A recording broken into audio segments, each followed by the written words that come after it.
Just last night I was thinking about what videos I'm going to record today because there's so much happening. Just a quick update for you guys. In Hollywood right now, it's been raining for the past 3 days. I have no idea why. It basically never rains like this. So I've had all the time to just plan videos and to think about what's going on in the culture. And there is a lot going on in the culture.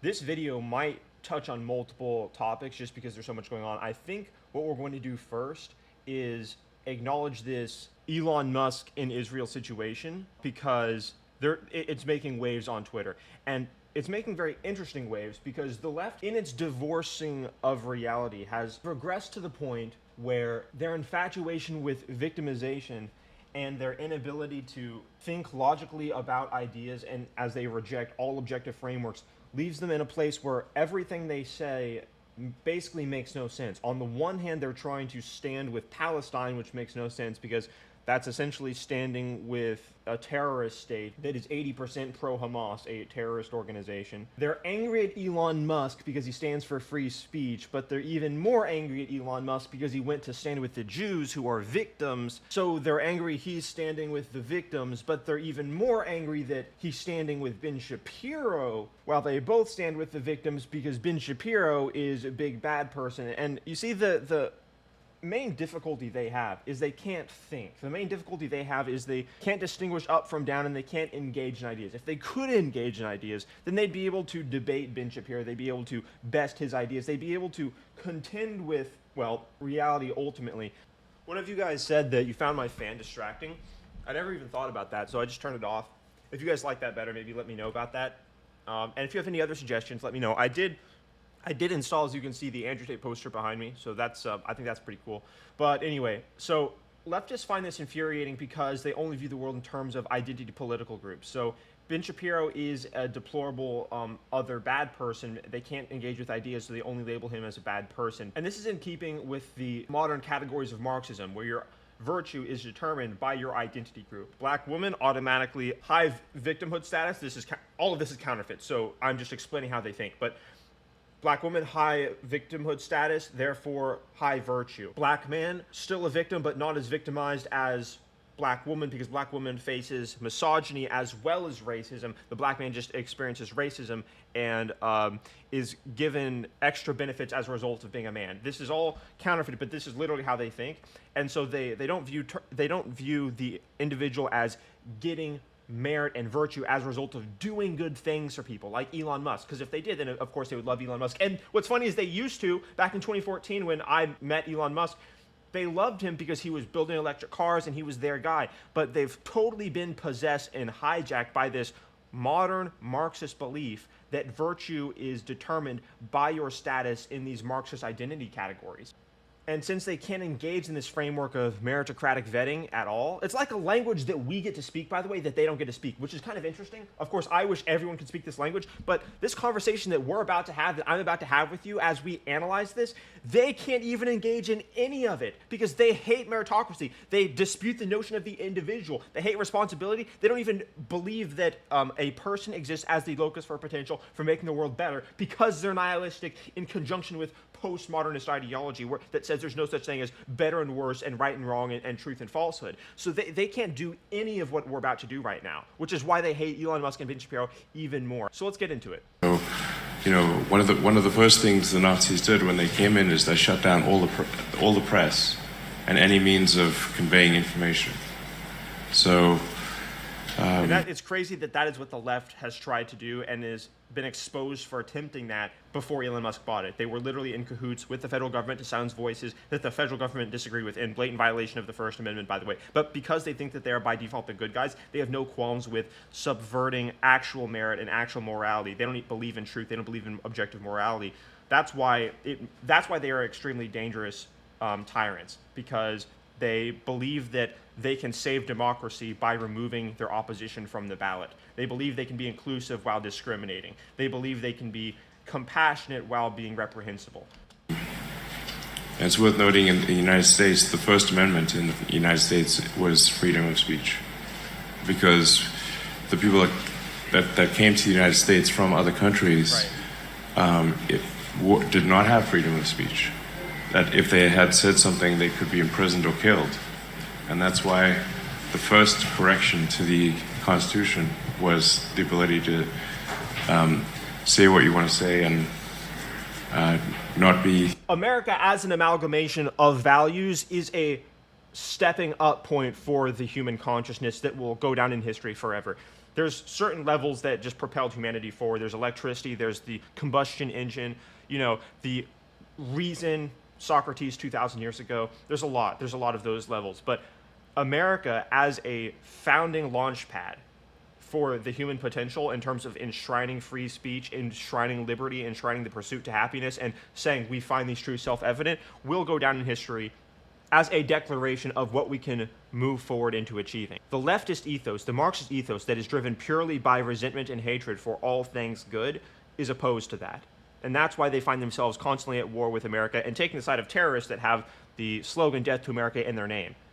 And it's very sad to see that the left is disintegrated to this point. Elon is obviously the CEO of X, which is the largest news service on the internet, the place where a huge number of people, including me, get the news.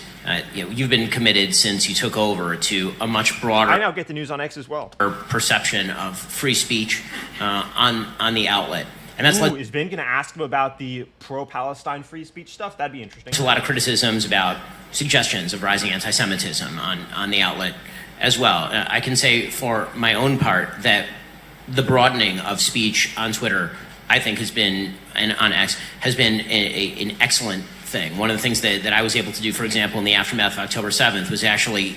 Dude, the leftists aren't on our level. Do you guys understand this, dude? They're not on our level. They're nowhere near it. No wonder they resent us. They have no one that can compete with us, bro. We have Elon Musk. We got Ben Shapiro. Just these two people alone. Do you realize that they actually have a problem of deciding who they're going to elect as their nominee to run for president? Meanwhile, we have Trump, we have DeSantis, we have Vivek, we have endless competent people. Bro, in terms of the public sphere, just the titans, I'll name some titans. We have Elon Musk, we have Ben Shapiro, we have Jordan Peterson, we have Andrew Tate. Dude, they have who? They have no one because they don't believe in excellence. They don't believe in meritocracy. Every single person that they pedestalize disintegrates. It's crazy. They can't compete with us, and so they hate us. Put out full footage and pictures of what exactly was happening. You can see what's really happening, and the true horror. The true horror is something people need to be able to see if they want to see it. And the community knows. And that is part of the human leveling up. How do you balance the necessity for free speech with all these critiques about, what is hate speech, what is anti-Semitism, and how do you balance that? Well, the general bias... The main understanding that is necessary is that censoring people doesn't make ideas go away and doesn't make them less dangerous. So it is a complete non-starter to suggest that censorship is a solution.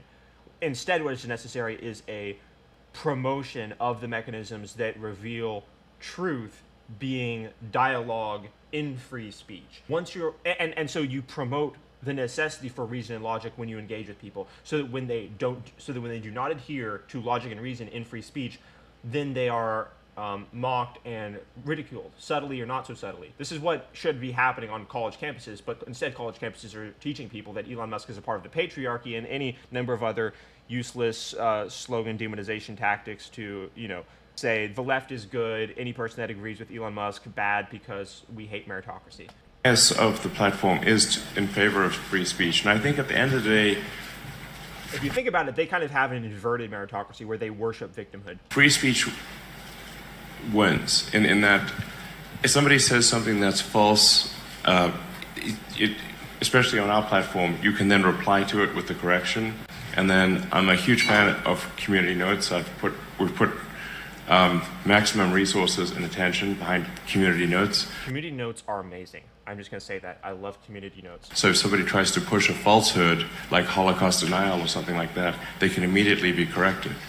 And you can't get rid of the tag. It's like stuck on you. So... I wonder about that, though, because sometimes the tags do get removed when there's a mass report. I remember when... because you can click, is this helpful or is it not helpful? And I think if enough people click, it's not helpful, then it goes away. That should be removed because there have been a few instances of deliberate just attacks against reality or willful disregards of objective morality that have happened where I'm thinking of either Hassan or some other, despicable anti-reality person just says something wrong, and then they have a mass report, and then it sort of goes away eventually. Not all the time, but it sometimes happens. That has to be fixed. The overarching goal for the X platform is to be the best source of truth in the world. So. And you got to understand, that's not a marketing strategy. That is a law of physics insofar as free speech creates a better future, which it does. Now, you know, one can. It's difficult to get to perfect truth, and sometimes people have different interpretations of truth. There is no such thing as perfect truth, but we can strive. Well, there is in the hypothetical goal. So let me be very clear about that. What I mean by there's no such thing as perfect truth is no individual person has the complete perfect truth, which is why dialogue and free speech is necessary, because it allows you to strive towards the ideal. That's why free speech is so important. But one can always aspire to be as accurate as possible and to minimize the error between what is being said and reality. Yes. I'm constantly reminded how they can't compete with us. It's crazy. Relentless pursuit of the truth is the goal with X. And you'd be surprised how many silent people are subtly, constantly at war with objective truth. Huge numbers of people silently walk through life with unresolved problems that they are too cowardly to face, and so they are living in falsehood. This is why it is an appealing ideology to the non-fortified person of hating reality. That's why Marxism preys on a lot of weak people. And allowing people to say what they want to say, even if it's controversial, provided that it does not break the law. I think that's the right thing to do. And setting the new standard. You see Marxism preying on weak people everywhere, where they start with degenerate femininity, they take advantage of young women who've been raised without fathers, and tell them that because they can't distinguish between competent, just masculine authority and tyrannical masculine oppression, that there is no such thing as just competent masculinity, and therefore no such thing as reality, because masculinity symbolizes reality. They take advantage of people who have been broken from childhood, like Hassan, like Lenin, and they radicalize them against reality. They radicalize them against objective frameworks. They do this in the name of leftist ideology being Marxism, because Marxism is threatened by objective parameters. It is threatened by notions of objective reality, because fundamentally Marxism is a war against reality. It is a war against all objective parameters. So Marxism preys on the non-fortified weak person that is unable to confront problems and deal with problems. Standard for the town square, as I say, has allowed for more speech and more availability of information than ever before, certainly on the platform. And you recently didn't just go here. Obviously, after October 7th, you went to Israel and you saw the wages of horrific anti-Semitism in the various kibbutzim and moshavim. I saw all the videos. I saw a lot of video. Yeah. Yeah. It was shocking to see. I think maybe the most shocking thing was to. Has Ben Shapiro never interviewed Elon Musk before? I'm just realizing this. It's very interesting how every person that is logical and rational and reasonable interfaces so easily. It's because we speak the same language. Ben Shapiro and Elon can have a conversation because Elon cares about first principles and Ben Shapiro cares about reason. It's so beautiful to watch. This is what leftists detest. See the delight in killing innocent people, like the delight in killing kids and defenseless women and men, and there was no. Right, it is a scourge against humanity, and it is no surprise when you understand the depravity of leftist ideology that they ended up supporting these people, but it's because their hatred has no bounds, their resentment for objective morality has no bounds. It will take them anywhere. This is why we have a lot of people living destroyed lives today in America. They are totally possessed by Marxism, totally possessed by the leftist ideology, and the fever must be broken for humanity to survive. No remorse, quite the opposite. Right, you would think that people would have remorse for doing the most heinous things ever, but in fact some people don't, and the only cure for that is to remove them from Earth. And that's what Elon Musk said back in October. I agreed with him. I recorded a video. It's very obvious that any person that thinks it is acceptable to murder civilians and conduct terrorism simply has to be removed from the planet, and there is no other option. I mean, that requires a level of indoctrination that is extremely intense. Right.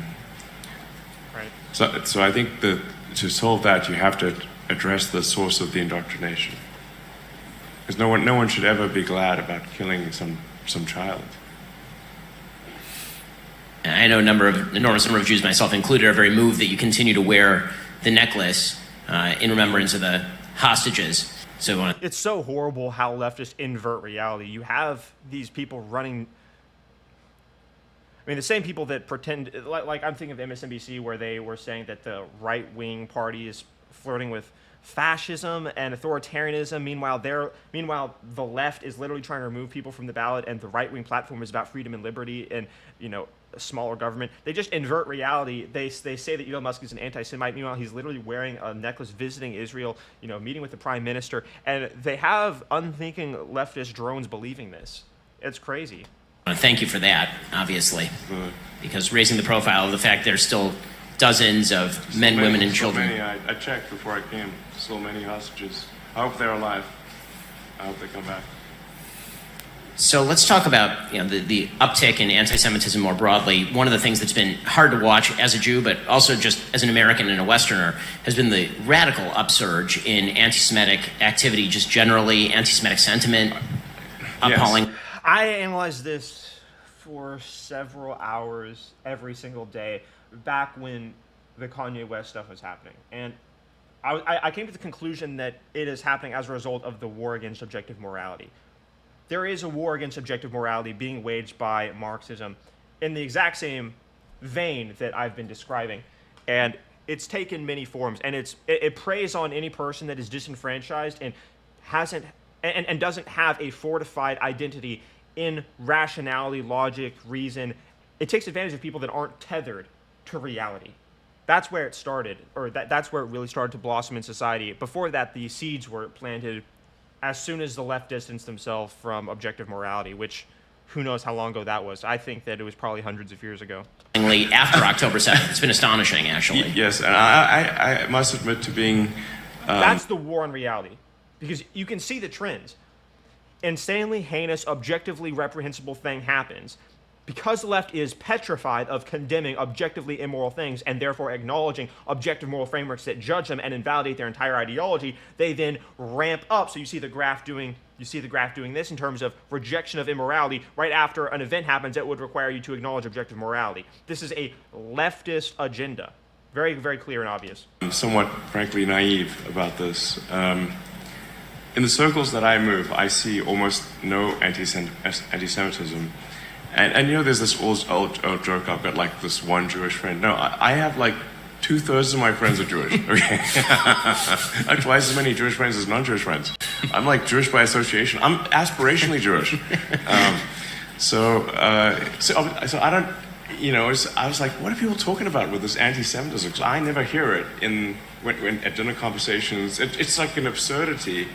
Exactly, because left-wing positions are an absurdity. At least they have no one in like really high society that is actually acknowledged as competent. That's the thing. My friend circles, but when looking at the pro-Hamas rallies in vast numbers that took place in almost every major city in the West, blew my mind. And including on the elite college campuses.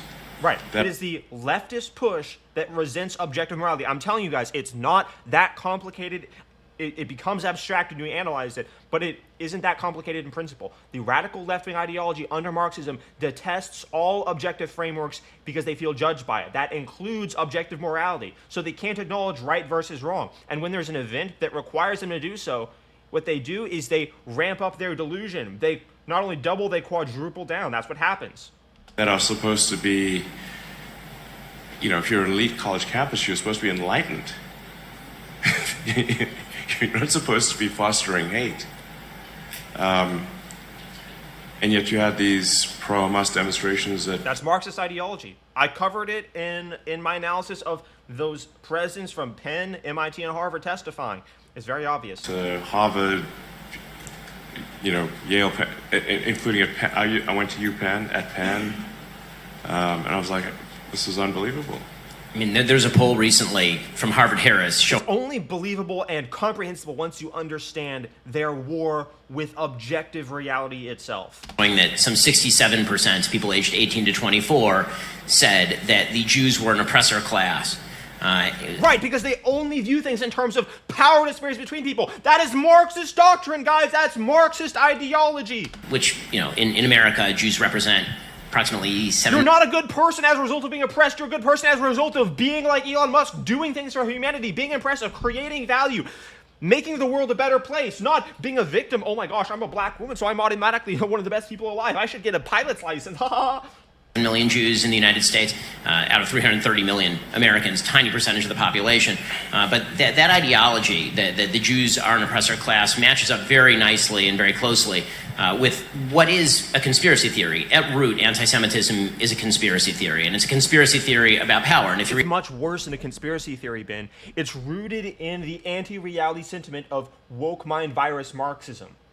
It's not just a theory someone concocted while sitting around a campfire. It's way worse than that. Nazi literature, the Nazis literally promoted the idea that Jews were, of course, this small caste of people who were running all of the major industries, who were standing behind all world power. Hitler's suggestion is that it was world Jewry that stood behind Germany's loss in World War I, and then the Allies' unwillingness to make a deal with Germany prior to World War II. Hatred for reality goes back to Cain.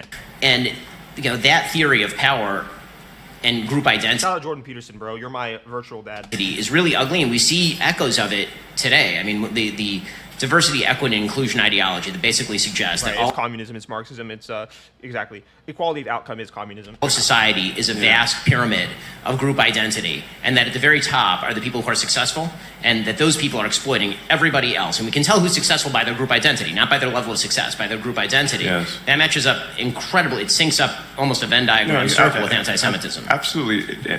Yes, they got there. Yes. Left-wing ideology is a rejection of objective moral frameworks. That's the reason why the push against the Jews by the left, that the reason why they march in New York by the thousands chanting death to Jews is because they hate objective moral accountability. It's in Marxist literature, it's in Marxist ideology. It is built into all the presuppositions and axioms of their ideology. Diversity and actual inclusion. You should always be wary of any name that sounds like it could come out of a George Orwell book. Okay? That's never a good sign. Right. We are automatically better than you, type thing. And because it sounds like, sure, diversity, equity, inclusion, these all sound like nice words. But what it really means is discrimination on the basis of race, sex, and sexual orientation, and it's against merit. Yes. All the classes in modern Marxism that say this is your identity, sexual identity, he just listed them, race, sexual orientation, these are the new bourgeoisie versus proletariat. They have no merit of ideas, so they have to say, we're going to create different classes, and these classes determine your virtue, and if you're a victim, then you get more status. It's so perverse. And thus, I think, is fundamentally anti-Semitic. The woke mind virus is anti-Semitic. That's where we got. That's what we must understand. The woke mind virus, Marxism, is anti-Semitic. Yes. All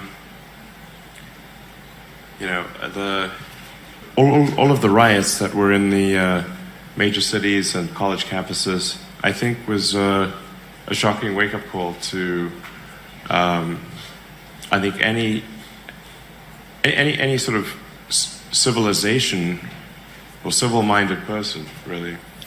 People have been hijacked, their brains have been destroyed by Marxist ideology. So there are a lot of people literally sleepwalking, and this is how you have complicit people in absolute atrocities. In history, this is how you have it. People think that they're better than the, German citizen. They're not. They're probably worse, seeing as Marxism is, in terms of body counts, 6 to 10 times more deadly than Nazism. It's quite a shock. The crossover between some of these rallies on college campuses in favor of Hamas, I mean, they unite the weirdest coalitions maybe in human history. You'll see LGBTQ flags in favor of Hamas, where, of course, if an LGBTQ person were to be actually in it's all a rejection of reality. Whoa. And I just want to acknowledge what just happened. We can't ignore that. Elon Musk just, face palmed because one of his kids that I knew, that I went to school with, I recorded a video about this. I went to school with his kid that is now trans. They were destroyed by the leftist ideology that was present at that school. My school, Crossroads. He knows about this. Gaza Strip, they would no longer be in the Gaza Strip, they would be dead. Yes, exactly. And But that's coherence, that's logic, that's what they reject. Marxism rejects that. Radical left-wing extremism rejects all objective frameworks and morality and logic and reason and rationality. coalition is, That's like seriously out of touch. yeah. I mean, Yeah, it's not just out of touch, it's they've divorced themselves from reality, and this took it took a lot of time for me to acknowledge and come to terms with. They're not playing the same game as us. They're not interested in reality. They have completely rejected themselves. They've detached themselves from reality because reality holds them accountable in some way always. So they're just trying to distance themselves from it. This is the reason why they're at war with reality. Everything I say is deliberate. But it isn't. But it only isn't out of touch in the sense that there is a coalitional idea here that basically power structures must be torn down at all costs, and if that means allying with people who hate me, then I'll ally with people who hate me. And the fact that that's grown in fervor since October 7th really is, as I said to me on a personal level, quite shocking. What do you make of the future of a West if the West continues to embrace that idea? well, I think we really need to stop this principle that the weaker, normally weaker party is always right. This is simply not true. If you are in quotes oppressed or the weaker party, it doesn't mean you're right. Because if some of those, weaker Right, because people died on the beaches of Normandy to ensure that was the case. groups want to annihilate you, that does not make them good. We get, You end up saying the most obvious absurd things because the left can't think. What a testament to their insanity. You just heard it right there. groups want to annihilate you, that does not make them good. We have to get rid of the rule that if you're weaker, you're automatically good. That's obviously makes no sense. It often makes sense where it's like, okay, you don't want to beat up on someone smaller and weaker than you. But if that smaller group wants to kill you, they're bad. Okay. Exactly. I'm a big believer in moral absolutism, not moral relativism. There's good and bad in the absolute, and you judge any group or individual against absolute moral standards, not whether they're the so-called oppressed or oppressor, just on absolute moral terms. Are they Exactly. Oh my gosh, there are people getting so angry at this conversation right now, so unfathomably angry. Guys, I want to watch the rest of this, but I also want to get this video out to you guys because I feel so passionately about what's going on here. This is so important. I'm so glad that I decided to analyze this over the Lenin situation. The Lenin situation is also heinous, but it's connected. I might put some of that into this video, which oh my gosh. Dude, this is so important. This is so important. Are they doing good things? Do they want to murder innocent people? That's bad. It doesn't matter who they are. You would think, but the pseudo-sophisticates on college campus seem to think differently. So I wanted to get your take on why you think... They don't think. They have an animalistic instinct that tells them to reject objective parameters and frameworks. Because objectivity in the hypothetical, in the limit, as Elon Musk would put it in terms of first principle physics, it's a threatening aspect to their ideology because it holds them accountable. I think this is so prevalent on college campuses. What do you think the future of the universities in the United States looks like, given the fact that entire YouTube education, baby. We can listen to a couple of exceptionally competent people discuss the problems of society. Universities appear to have been corrupted by moral relativism and this sort of perverse ideology. Do you think that a wave of change is coming to the universities? Do you think that there's going to be direct hiring out of high school? What is the solution for universities in the United States as well as abroad? I think we need to return to where things were, or mostly were, which is a focus on merit, and it doesn't matter whether you're a man, woman, Right. what race you are. Guys, what you need to understand is that that's not even conservatism because merit has no upper limit. He said return to merit, but that doesn't mean going backwards. It means unlocking the future. We can achieve anything. This guy is taking us to other planets, dude. The future will be unlocked through space travel just from what he's doing alone, his own efforts. This is a perfect example of what merit is capable of. The sky's the limit. But the other ideology wants you to stand in bread lines, starving to death. They're philosophers, they're revolutionaries, they're political leaders. Said deliberately in their writings, they wrote it down. We are going to starve people deliberately to achieve the communist utopia. We have to reject the woke mind virus because it is a war against civilization. They hate humanity. They are trying to destroy humanity. When he says return to meritocracy, to people that are unthinking, that means going back to 1950. Of course, that is completely absurd and asinine and has no bearing in reality, but that's what they hear because their minds are wrecked. If you're listening to this, that's not what it means. That means thriving on your merits. You want to be in a thunderstorm on an airplane and have the pilot elected because of their skin color, or you want there to be a competent pilot there? Beliefs you have, what matters is, how good are you at your job, or what are your skills? They hate that because it judges them. Oh, we're not very competent. We don't want to get objective reality parameters and free speech and personal identity. Sorry. Well, you have to compete with other people in order to be better. So that's on you. You could be a three-legged green Martian. Yes. Wears a kimono and drinks yak's milk. Who cares? It doesn't matter. Yes. What matters is how good is your work. Yes. That's it. And the content of your character and your moral integrity and your generosity and all the things that properly define merit and status and virtue. See, they pervert all those principles. That's the least sort of racist, sexist you can be. Is just care about the work that somebody does and not anything else. Correct. That's what the focus needs to be. To return to, guys, we're winning. We're winning right now. Elon Musk is speaking out. You understand, the war will be difficult, but we cannot give up. We must hold fast. In the first 14 minutes of this video, he's completely obliterated their entire position. This is phenomenal what you're seeing. Do not underestimate what's happening. Yeah. Yeah, it seems as though you mentioned earlier the sort of... You have a responsibility, by the way, though. You can't just leave it up to Elon Musk. You think that I'm going to just quit? Of course not, bro. I witnessed this degeneracy in this left-wing ideology, and then I connected the dots from listening to Jordan Peterson when I was in 11th grade. I realized, wait a second, this is what's going on around me. You cannot just say, Elon Musk will take care of it. I'm going to move to the middle of nowhere and not contribute to society. I'm going to save my family and build a bunker underground to, survive the collapse of civilization. No, you have to save civilization. That's what meritocracy is. You have to compete. You have to go to war against these degenerates and beat them. And by the way, it's not difficult. It's easy because they've rejected reality to begin with. So they're not even in competition with you. They're just going to call you a bad person as you surpass them in every category. Problems of attacks on the meritocracy. And one of the claims is that there's no real meritocracy. There's a pseudo meritocracy, that basically all these institutions are run for the benefit of those who run the institutions. And it feels like there is some truth to the idea that institutions have lost credibility with the people, particularly in the West. And in the backlash, they've perverted the institutions. To that, I think that there's now, sort of an idea that if we do away with all institutions and all limits, it's just a Marxist communist idea. There's nothing. Yeah. Moral behavior, then that somehow is better. But there needs to be a recapturing of the institutions, or at least a rebuilding in place of those institutions, new things. And that's something obviously that you're very focused on, not only with X but your other companies, is building new things, innovation, trying to create our way out of the problems that we've created for ourselves. Yeah, I think generally people should always be wary that they may have either consciously or perhaps mostly subconsciously internalized the notion of a zero-sum game or a fixed pie. Right.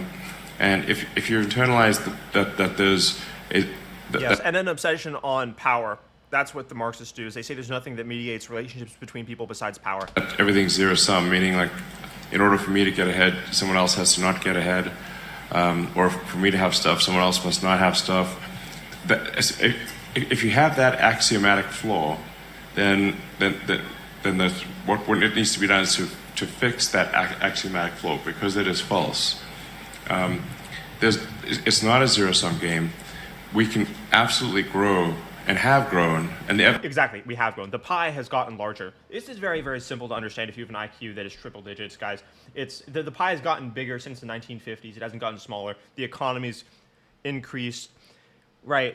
It's very obvious. And in the future, if you could imagine a couple hundred years into the future, when we have access to resources in space and other planets and interplanetary travel, it's very obvious to tell that Earth isn't even going to be what defines resources anymore. So, yeah.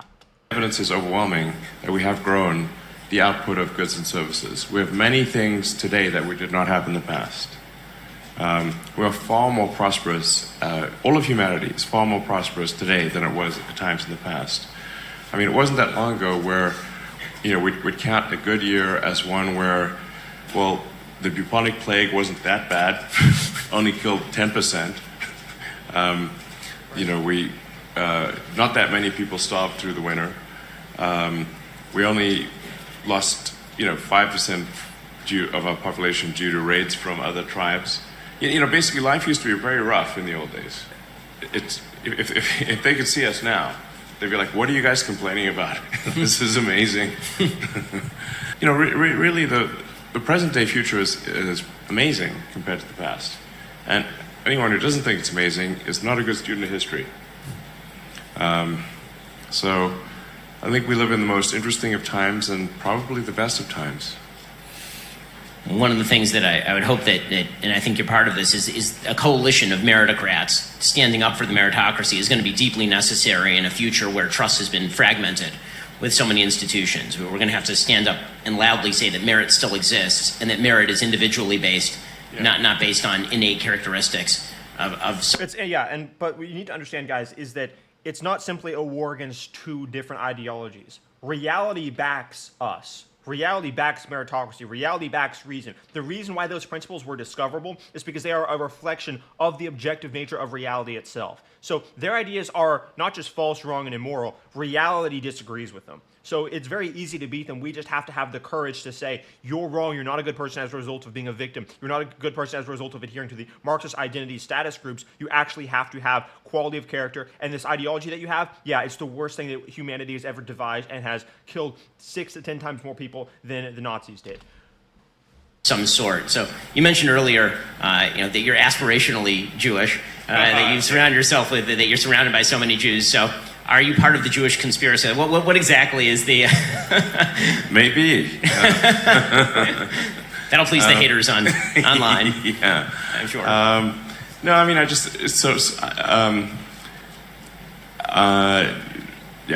grew up around a lot of Jewish people. I went to Hebrew preschool. Guys, Rachel... Any person that is misguided enough to not like Jewish people just hasn't known any Jewish people, bro. I went to school with a lot of Jewish people. They are such great people. I love them. They're amazing, and you generally find that the average quality of moral character that they have is far better than the average person. So, people, it's completely nonsense. Shapiro in South Africa. My name is very Jewish. I will tell you that for the past 10 years, people have assumed in my community that you're Jewish until I informed them otherwise. Yeah. Elon is a pretty Jewish name. He is super Jewish. Yeah. And then I went to Israel when I was 13. Visited Masada. I'm certainly checking the boxes on a lot of things. Jewish? I'm Jewish. Aspirationally Jewish. So, when you hear critiques about X, right, about the amount of anti-Semitism on X, what are the metrics that you're seeing from the inside about the amount of anti-Semitism or quote-unquote hate speech, because it's always a vaguely defined term, hate speech, on your platform? Yeah, I mean, the outside audits that we've had done, at least the ones that we've had done, show that there's the least amount of anti-Semitism on X. If you look at all the other social, it's never going to be zero. If you've got 600 million people on a platform, expecting it to be anything to be zero is extremely unlikely because you've got 600 million people on a platform. But when they compare us to Instagram, TikTok, TikTok's actually got a lot of anti-Semitism. TikTok is pretty terrifying. If people have not checked out TikTok, I mean, the algorithm is absolutely pushing you toward pro-Hamas material. Yes, it is. I believe we have, TikTok has like 5 times the amount of anti-Semitism per post than we do. So it's not, like I said, it's not going to be zero. But to the best of our knowledge, it has the least amount of anti-Semitism of any platform. And then there seem to be an institutional takeover by a lot of legacy media types in terms of the kinds of rules and restrictions that were placed on what you could and could not say on these platforms, who would get banned, who would not get banned. Right, the collusion to substantiate the left-wing tyranny on social media. It's very obvious. YouTube is censoring this video. Follow me on YouTube as well as X, because I post both those places. Advertisers weaponized against particular outlets if those outlets didn't follow the diktats that were put forward by these types. And it seems like since you took over, one of the biggest objection of all is that they're not performing the gatekeeping function anymore. Someone else is. Well, yes, I mean, I don't think that there should be a gatekeeping function by a small number of individuals. I want to go back to something that you said a little bit earlier, talking about the idea that on a moral level, there's nothing that suggests that simple weakness is itself virtue. That a weak person can be virtuous, but doesn't necessarily mean that they are. A powerful person can be, the victimizer, but doesn't necessarily mean that they are. That logic carried forward, particularly to what's going on in Israel right now, has been, in my opinion, entirely pernicious and wrong. There's this idea that because Israel is a powerful, militarily sophisticated country that is doing its best to limit civilian casualties in one of the most population-dense areas of the world, in which you have terrorists who are honeycombed throughout every aspect of society, building literally hundreds of miles of tunnels, the entire London subway system worth of tunnels underneath the ground, that somehow Israel targeting those systems and killing a lot of people, because when you kill terrorists, unfortunately, and they're embedded among civilians, it's terrible and it's horrifying, but every one of those deaths is on the terrorist group that embeds itself with civilians. There's been this logic has been mapped onto that conflict, that smaller and weaker... Yeah, but there is no logic, there is no coherence. It is just driven by the resentment of Marxism. ...means morally virtuous because victimized. Yeah. It really has come 180 degrees from what has historically been the case. So through most of history, the operating principle has been might makes right. Now we've sort of flipped it to if you're weaker, you're right. But neither is true. There is rightness independent of strength or weakness. Just because somebody's strong doesn't mean they're right, and because somebody's weak doesn't mean they're right. You have to look at morals in the absolute. Okay, that's a perfect place to end the analysis from this video, guys. What an astoundingly important message. Oh my gosh, this is really good. I'm gonna get to editing this, guys. Appreciate all of you. Subscribe to the freaking channel. If you are watching right now and you haven't subscribed, what are you doing, bro?